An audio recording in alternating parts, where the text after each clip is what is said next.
Olá, seja bem-vindo ao Sala de Visitas, que hoje vai falar sobre a alienação parental, que é quando um dos pais tenta prejudicar o vínculo do filho com o outro.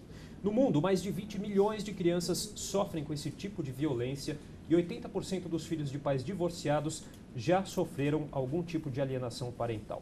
E para entendermos melhor as questões que envolvem esse tema tão delicado, nós recebemos hoje no programa o advogado Nelson Sussumo Chiquicima, que é presidente da Comissão de Família e Sucessões da OAB de São Paulo. Olá, doutor, seja muito bem-vindo ao programa. E nós recebemos também a advogada Sandra Vilela. Muito obrigado pela presença também. Eu que agradeço. Bom, eu queria começar o programa perguntando para o doutor Nelson. Como que se caracteriza, né, a alienação parental? É difícil de fazer esse diagnóstico? Então a gente precisa, primeiramente, agradecendo pelo convite novamente, aqui, podendo esclarecer alguns assuntos importantes para a sociedade. E aí a gente tem que fazer um esclarecimento importante que uma situação é a síndrome de alienação parental, e a outra que a lei condena é a prática de alienação parental. Então, a prática você tem na legislação alguns modos exemplificativos, como por exemplo, às vezes a mãe tentar afastar o contato com o pai, principalmente nas visitas. O pai às vezes tem o direito de visita em tal dia e ela nunca está nesse dia. Pode ser caracterizado uma prática de alienação parental. Agora, a síndrome realmente é um assunto mais profundo. Às vezes a criança não adquiriu a síndrome, mas a lei condena a prática. Tem que punir aquele que praticou. Mas a síndrome normalmente é um psicólogo, essa pessoa que tem uma parte técnica, que vai conseguir elaborar um laudo para verificar se realmente houve ou não a síndrome da alienação parental. Bom, nós vamos tratar bastante também desse lado psicológico do tema. Nós vamos receber no segundo bloco um psicólogo para esclarecer essas questões também. Agora, falando mais dessa parte jurídica, eu queria perguntar para a doutora Sandra, a alienação parental ela tem uma lei, a Lei 12.318, que é de 2010, que foi criada justamente com esse objetivo de inibir essas práticas. Você estava me falando aqui antes de começar o programa que você participou da criação dessa lei, que teve algumas particularidades. Queria que você falasse um pouquinho sobre essa lei e se ela já deu algum resultado significativo. Bom, na verdade, o que acontece? A alienação parental sempre existiu. Um dia eu procurando, eu encontrei uma decisão de 1968 no STF, que ali estava descrevendo uma alienação parental. Só que eu acho que quando o homem começou a participar da convivência com o filho de uma forma mais efetiva, então começou a criar problema e a gente está numa crescente, infelizmente, foi quando surgiu a lei. A lei, na verdade, tudo que a lei trouxe já existia na nossa legislação, só que não era bem aplicado. O que eu falo é que, assim, a hora que essa lei surgiu, essa foi uma lei que pegou, ela é muito bem utilizada, sim. Eu acho que ainda tem talvez, assim, algumas regiões que não tenha um bom corpo técnico, talvez eles não consigam utilizar bem essa lei, mas, assim, a nossa realidade, a minha realidade, São Paulo, posso falar em estado de São Paulo, eu advogo em bastante cidade, que ela é bem utilizada, sim. A única coisa é o que o doutor estava falando, a gente precisa diferenciar. Uma coisa é alienação parental, síndrome. A lei, ela tem que coibir os atos de alienação parental. Então, assim, aquele ato que tem o potencial de levar à instalação de uma síndrome. Então, quando uma mãe ou um pai começa a impedir com que a criança conviva com o outro genitor, esse ato que ela está cometendo, ela pode levar à instalação da síndrome e essa criança começar a negar. Então, o problema que eu vejo ainda que nós temos é que o julgador hoje, ele acha que em todos os casos ele precisa indicar um psicólogo para caracterizar se é alienação parental ou não. Eu concordo que só o psicólogo pode diagnosticar se está havendo uma síndrome de alienação parental.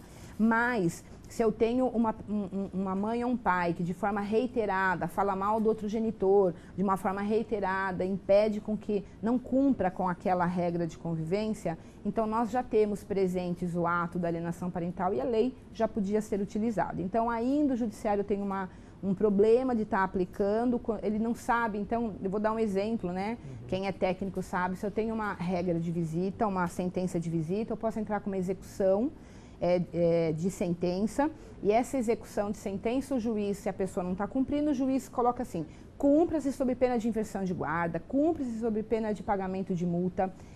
liminarmente, todos os juízes fazem, é unânime. Se eu entrar com a mesma ação, falando que é um caso de alienação parental, o juiz não dá. Por quê? Porque ele fala, opa, alienação parental, eu preciso que um psicólogo me diga se está presente ou não. Não, alienação parental, eu preciso do psicólogo, eu preciso da atuação desse profissional, mas a lei, ela veio para coibir. Então, se no início, a hora que eu tenho aquele pequeno ato, que a mãe ou o pai não entrega numa visita, não entrega na segunda, começa a achar que sentença judicial não é para ser cumprida, eu tenho o poder judiciário atuando, eu paro. Então, a lei precisava ser utilizada mais como uma forma de coibir e não atuar só quando a gente tem o problema instalado, né? Mas é uma lei que pegou, via de regra. Uma ótima Trabalhar lei. também na forma da prevenção, né? Sim, da prevenção. A intenção, quando foi feita a lei, era, por isso que nós colocamos de coibir ato de alienação parental. A lei fala certinho, ato. Porque eu não preciso que eu tenha uma alienação parental instaurada para poder fazer com que o Poder Judiciário interfira. Ele tem que interferir antes do problema estar instalado. Agora, doutor, é uma prática mais comum do que a gente imagina, né? A lei a gente vê que é de 2010, Sim. mas acredito que é uma prática que já acontece ou sempre aconteceu. Há muito tempo, muito tempo. Como foi falado, doutora Sandra, já existe há muito tempo, principalmente em outros países, né? Mas a lei realmente já vinha com um projeto anterior, mas só foi aprovado em 2010, né? Mas já tinha muitos julgados anteriores para coibir a alienação. Mas, infelizmente, né, hoje as pessoas ainda praticam. Entendo eu que acho que começou realmente a aumentar esse tipo de alienação quando começou também a aumentar o divórcio, a separação. A alienação existe até entre os casados, né? O filho que os pais estão casados.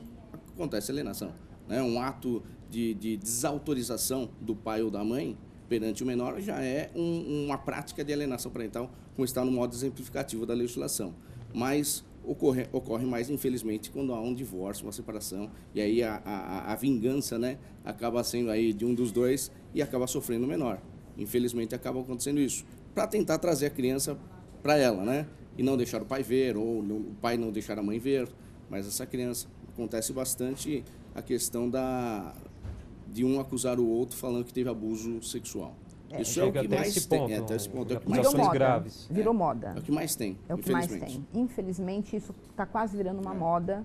É surpreendente. Eu falo, uma mulher ou um homem que faz isso vai acabar com a vida do filho, vai destruir com a vida do filho, mas infelizmente os juízes estão horrorizados com isso, porque infelizmente está virando uma prática horrível. E não é só abuso sexual, não, é de falsa acusação também de agressão física. É impressionante, né? As pessoas, os pais são tomados por um ódio que não conseguem enxergar o quanto isso vai ser prejudicial para os filhos. O ódio é maior do que o amor que ele sente pelos filhos, porque eu falo, se a pessoa quiser destruir com a vida do filho, está no caminho certo. E aí eu falo assim, ó, o Poder Judiciário, ele atua sim, eu só posso falar com a realidade de São Paulo, o Poder Judiciário atua sim. Este ano aqui eu devo ter tido umas 4 inversões de guarda de mulher que fizeram falsas acusações de abuso sexual e que a guarda foi dada para o pai. Ela não foi dada para o pai como punição, não foi. O Poder Judiciário não pode atuar da mesma forma que atuam os pais punindo, não.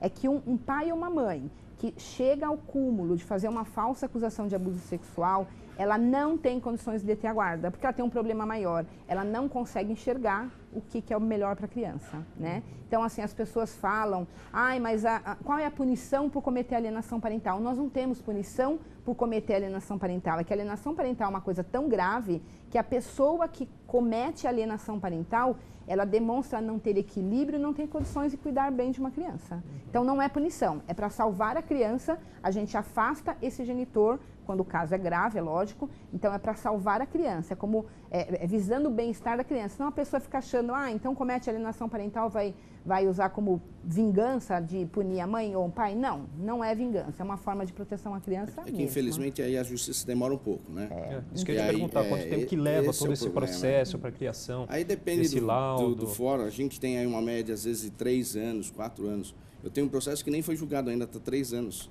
Né? Então aí já começa a pessoa, a criança, a adquirir a síndrome, né? Claro, muito tempo. Aí é muito tempo, aí começa a ser pior.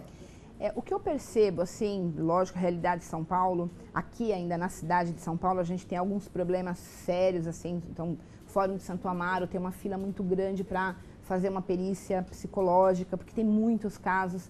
Mas assim, o que eu percebo é todo mundo tão preocupado com isso, todo mundo assim percebendo que isso é uma coisa grave. Quando nós temos uma coisa grave, por exemplo, uma acusação de abuso sexual, então a gente vê assim até o Poder Judiciário tentando encontrar soluções, a gente tenta perito particular, tenta uma série de coisas para conseguir resolver esse problema. Mas infelizmente aqueles casos, né, os mais que a gente acha que não tem tanta gravidade, mas tem, porque aquele que virou uma acusação de abuso sexual, ele começou pequeno. Se a gente tivesse terminado ele quando era pequeno, não teria chegado talvez onde estava, né? Doutor, é um problema. Doutor, a gente já comentou a questão da prevenção um pouquinho, o quanto ela é importante, né? Existem políticas públicas que tratam desse problema? É necessário que haja mais políticas públicas nesse sentido? Sim, acho que é necessário. Muito necessário as políticas públicas. Sempre, acho que direito de família deveria ser trabalhado com mais políticas públicas. Né? A questão da guarda compartilhada também, tudo isso deveria ser trabalhado mais. Questão da responsabilidade dos pais. Se os pais tivessem responsabilidade mesmo quanto aos seus filhos menores, não haveria esse tipo de coisa. Né? Tanto a questão de falta de pagamento de pensão até uma alienação parental. Mas nós temos, aqui em São Paulo, tem um projeto chama Oficina de Pais. É um projeto, o início foi uma juíza maravilhosa que fez esse projeto em São Vicente. Ele está assim, ganhando, eu até escutei falar no Sul e no Paraná. O que acontece? Eles pegaram um modelo americano.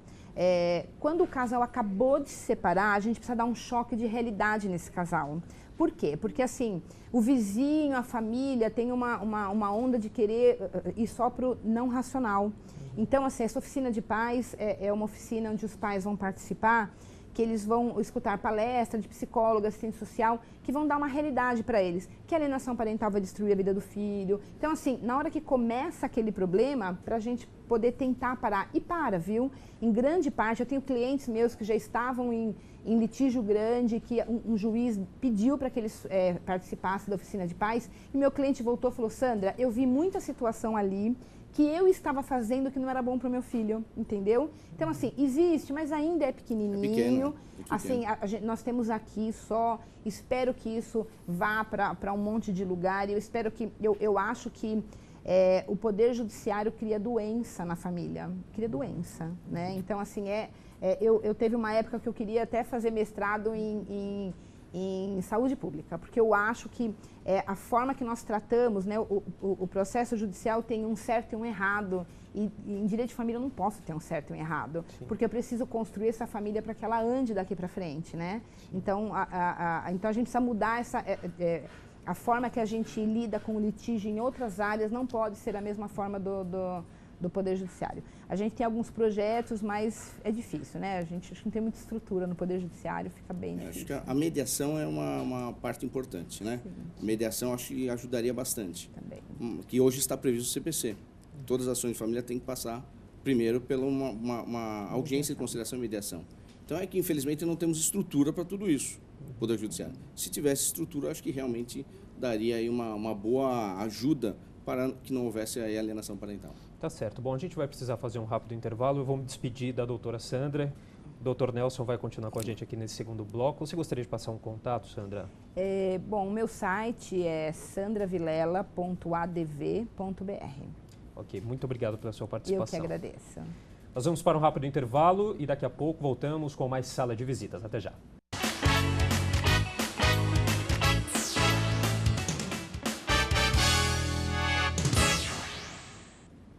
Estamos de volta com o Sala de Visitas, que hoje fala sobre a alienação parental. Eu continuo aqui com o advogado, o Dr. Nelson Susumu Shikishima, que é presidente da Comissão de Família e Sucessões da OAB de São Paulo. E agora, neste bloco, eu recebo também o psicólogo Giovan Farias de Lira. Giovan, seja muito bem-vindo a esse nosso bate-papo. Obrigado pelo convite. Acho que é um assunto muito delicado, né, que falaremos hoje. Isso, Estou nós aqui que à agradecemos disposição. Sua participação. Eu queria justamente começar esse segundo bloco perguntando para você sobre o que é a síndrome da alienação parental. Bom, a síndrome, ela provém da alienação parental. Como foi bem dito em alguns outros lugares, né, é uma lei que está agora ficando muito mais aberta a todos, mas a síndrome, ela vem de algo assim que muitas vezes fica um pouco confuso das pessoas entenderem do que é que vem e por que isso acontece na alienação parental. Então, a síndrome está muito bem explicada no sentido assim, ora, se eu tenho uma mãe e um pai, né, eu, no modelo tradicional, gostaria que os dois ficassem comigo. Mas quando há uma questão, quando há uma briga, quando há uma separação, vem a guarda compartilhada. Mas depois de tudo isso, existe o quê? Existe isso que nós estamos discutindo aqui, que é a alienação parental, que vai surgir na síndrome da alienação parental, que é a SAP, né? Que é a confusão entre os pares, que é a confusão da criança em saber com quem quer ficar.